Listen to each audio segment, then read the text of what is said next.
سورہ بقرہ کے مضامین۔ یہ قرآن پاک کی سب سے بڑی سورت ہے، اور اس سورت کا مرکزی مضمون یہ ہے کہ اس میں بنی اسرائیل پر کیے گئے ان انعامات کے مقابلے میں بنی اسرائیل کی ناشکری، بنی اسرائیل کے جرائم جیسے بچھڑے کی پوجا کرنا،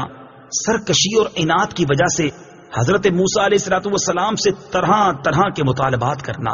اللہ تعالیٰ کی آیتوں کے ساتھ کفر کرنا، انبیاء کرام علیہ الصلوۃ والسلام کو ناحق شہید کرنا اور عہد توڑنا وغیرہ،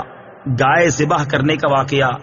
اور نبی کریم علیہ الصلوۃ والسلام کے زمانے میں موجود یہودیوں کے باطل عقائد و نظریات اور ان کی خباثتوں کو بیان کیا گیا ہے، اور مسلمانوں کو یہودیوں کی دھوکہ دہی سے آگاہ کیا گیا ہے۔ اس کے علاوہ سورہ بقرہ میں یہ مضامین بیان کیے گئے ہیں۔ نمبر 1، قرآن پاک کی صداقت، حقانیت اور اس کتاب کے ہر طرح کے شک و شبے سے پاک ہونے کو بیان کیا گیا ہے۔ نمبر 2، قرآن پاک سے حقیقی ہدایت حاصل کرنے والوں اور ان کے اوصاف کا بیان، ازلی کافروں کے ایمان سے محروم رہنے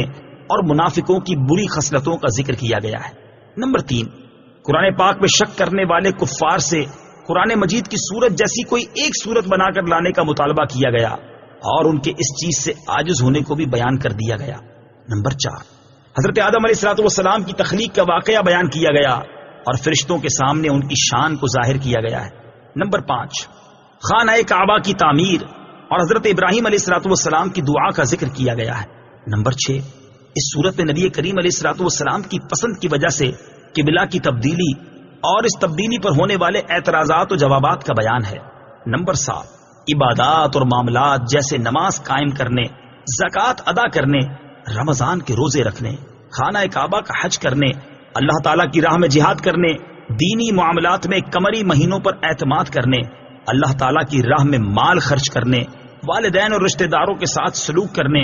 یتیموں کے ساتھ معاملات کرنے، نکاح، طلاق، رضاعت، عدت، بیویوں کے ساتھ ایلا کرنے، جادو، قتل، لوگوں کے مال ناحق کھانے، شراب، سود، جوا اور حیض کی حالت میں بیویوں کے ساتھ صحبت کرنے وغیرہ کے بارے میں مسلمانوں کو ایک شرعی دستور فراہم کیا گیا ہے۔ نمبر 8، تابوت سکینہ، طالوت اور جالوت میں ہونے والی جنگ کا بیان ہے۔ نمبر 9، مردوں کو زندہ کرنے کے ثبوت پر حضرت عزیر علیہ الصلوۃ والسلام کی وفات کا واقعہ ذکر کیا گیا ہے۔ نمبر 10، حضرت ابراہیم علیہ الصلوۃ والسلام کو 4 پرندوں کے ذریعے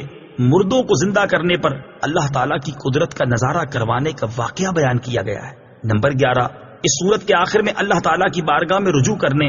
گناہوں سے توبہ کرنے اور کفار کے خلاف مدد طلب کرنے کی طرف مسلمانوں کو توجہ دلائی گئی ہے اور مسلمانوں کو قیامت کے دن سے ڈرایا گیا ہے۔